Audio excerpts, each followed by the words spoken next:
How does one maintain self-discipline in an economy which is not doing too great, or perhaps it is doing well? I really don't understand macro.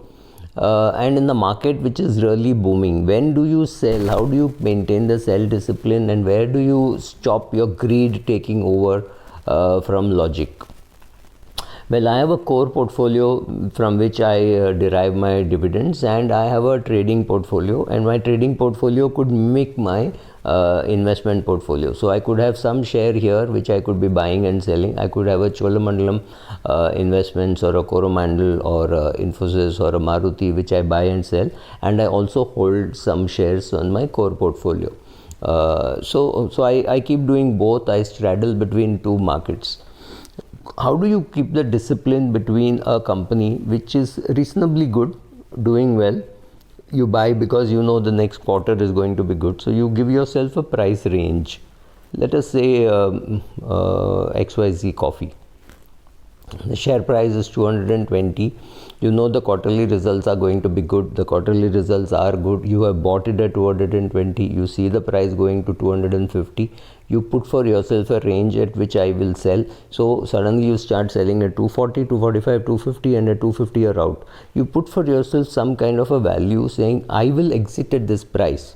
Now this is what I do for my trading portfolio, but for my existing portfolio I don't really put such stringent tests. I know that I can afford to give it a longer runway and say, okay, it's okay to lose some money waiting for the good times to come, because I know the good times will come in this company, right? So in such shares which are long term in nature, like say if I bought a Sun Pharma at 450, I may not take a decision to sell it off at 750 saying, oh, I've made enough money. I would have done it long back. I would have sold it at 600 in my trading portfolio, but in my core portfolio I'm only adding Sun Pharma to my existing stock. So have I bought it at 800? Yes, maybe I bought it at 800. Have I bought it at 400? I bought it at 400. I bought it at 500. I bought it at 600. You slowly scale up your position saying, oh, this is right, oh, this is right, oh, this is right. And at 800 you decide that, okay, another 15%, 20% maybe reaches about 990, 970, 980, and that's good. You made a good IRR, so you get out. Or you can take a view that, oh, this is the beginning of another long pharma bull ride, so I will wait for it to reach 1500 or 1400. You keep changing your mind every quarter. You keep changing your mind every time you see the result. So whether it is a Sun Pharma or an HDFC Bank or a Procter & Gamble, I keep looking at the results, and suppose it is part of my regular portfolio, I give it a real long runway. It does not matter to me that 3 quarters of P&G are bad or 2 quarters of Colgate are bad. Doesn't really matter. As long as what matters for me is the dividend that I get from it, and the fact that I'm able to run my household on that.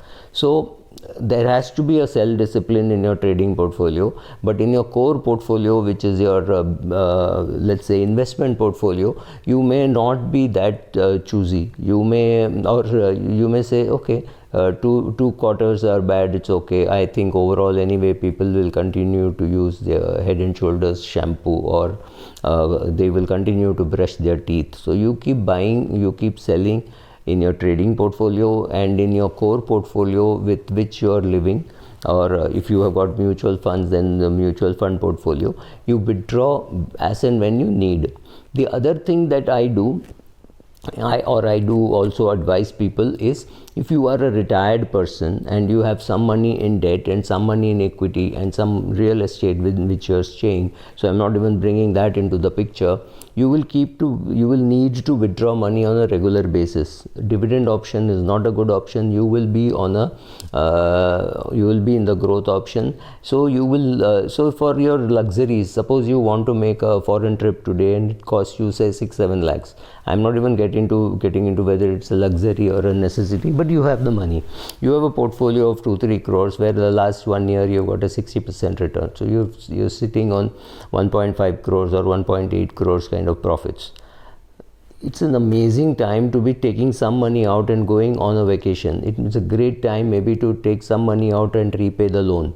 If you have a 1 crore portfolio and you have let's say you have a 1 crore salary, you have a 3 crore or a 4 crore portfolio, and you have a 1 crore home loan.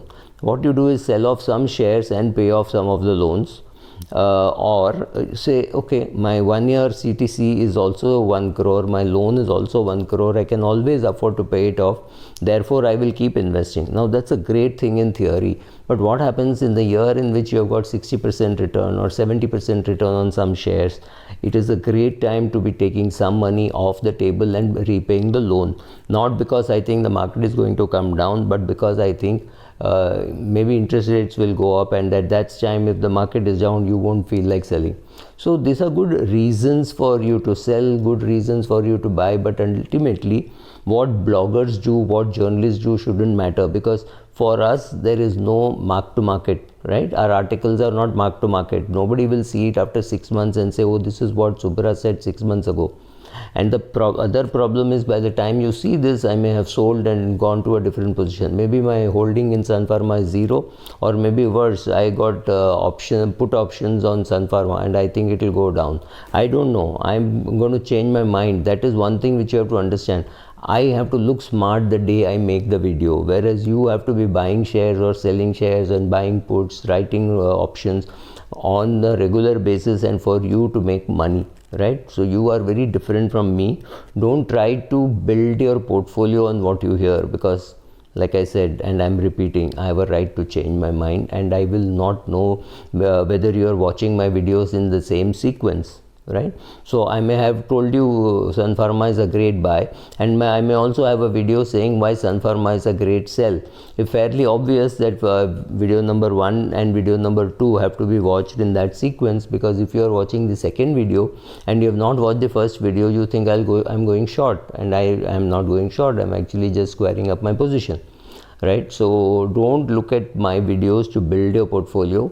My videos are more an indicative as to what you can do. It's more like a Google map telling you at the beginning of the journey that this is a 3.5 hour journey. There could be accidents on the way, there could be traffic jams, your driver could be bad, your driver could, you could ask your driver to stop for lunch or dinner, so the end journey may not be 3 hours, it could be 5 hours, some partly contributed by you, some partly contributed by the road, right? So understand that bloggers and journalists are just giving you a broad guide map. It is not the journey plan. If you want a journey plan and you don't know how to create it yourself, you need to go to an advisor. Thank you.